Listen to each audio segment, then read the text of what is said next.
BEd complete చేసిన వాళ్ళు teaching ప్రాక్టీస్కి కంపల్సరీగా వెళ్ళాలి. డిఎడ్ చేసిన వాళ్ళైనా టీచింగ్ ప్రాక్టీస్కి వెళ్ళాలి. సో ఈ టీచింగ్ ప్రాక్టీస్లో మీరు ఏం నేర్చుకుంటారంటే ఒక 35 మినిట్స్ క్లాస్ ఉంటే ఆ 35 మినిట్స్ని మీరు ఎట్లా యూటిలైజ్ చేస్తారనేది చాలా చాలా ఇంపార్టెంట్. మీరు ఫ్రెషర్గా ఏదైనా స్కూల్కి వెళ్ళినా కానివ్వండి, అక్కడ కంపల్సరీ మీరు డెమో ఇచ్చే టైంలో కూడా వాళ్ళు ఇది అడుగుతారు అనమాట. అంటే మీరు ఎట్లా క్లాస్ని డెమాన్స్ట్రేట్ చేస్తారు. సో ఈ 35 మినిట్స్లో మీరు first topic introduction, next content అంటే ఆ టాపిక్లో ఏం ఎక్స్ప్లెయిన్ చేయాలనుకుంటున్నారు అనేది అదొక 5 మినిట్స్, ఇదొక 15 మినిట్స్ ఆర్ 20 మినిట్స్, అక్కడికి 25 మినిట్స్ అవుతుంది. మిగిలిన లాస్ట్ 10 మినిట్స్లో పిల్లల్ని క్వశ్చన్ అడగడము అండ్ ఆ తర్వాత వాళ్ళ దగ్గర నుండి ఫీడ్బ్యాక్ తీసుకోవడమా, లేకపోతే ఏదైనా ఎక్సర్సైజ్ చేయించడమా మనం నేర్చుకున్న టాపిక్ నుండి, అట్లా 35 మినిట్స్ ఆర్ 40 మినిట్స్ని ప్లాన్ చేసుకోండి.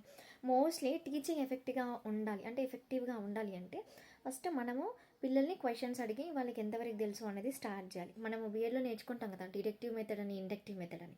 సో ఇవి చాలా బాగా హెల్ప్ అవుతాయి. నెక్స్ట్ ఏంటంటే ఫస్ట్ సపోజ్ ఇవాళ చెప్పారు ఎక్స్ప్లెనేషన్, రేపు మళ్ళీ వెళ్తారు కదా, వెళ్ళినప్పుడు నిన్న చెప్పిన టాపిక్ ఈరోజు డిస్కస్ చేయాలి. అప్పుడు పిల్లలకి ఏంటి అంటే నిన్న టాపిక్ నేర్చుకుంటారు, ఓకే ఇవాళ క్వశ్చన్స్ అడుగుతారు అనేసి నిన్న టాపిక్ నేర్చుకొని వస్తారు. అండ్ వాళ్ళకి ఎంతూజియాస్టిక్గా ఉంటుంది అనమాట. అండ్ రెగ్యులర్గా రిపిటేషన్ మోడ్లో ఇదే హ్యాబిచుయేట్ అవుతుంది. వాళ్ళ ఎగ్జామినేషన్స్కి పెద్ద స్ట్రెస్ ఉండాల్సిన అవసరం ఉండదు, తరోగా ప్రాక్టీస్ చేసుకుంటూ ఉంటారు. ఒకవేళ 45 మినిట్స్ క్లాస్ అయితే మీరు ఇంకేదైనా చిన్న యాక్టివిటీ లాగా ప్లాన్ చేసుకోండి. 30 మినిట్స్లో కూడా యాక్టివిటీ ప్లాన్ చేసుకోవచ్చు, బట్ నేను నార్మల్గా చెప్తున్నాను. This is also one of the type of using teaching practice or teaching effectively. Thank you.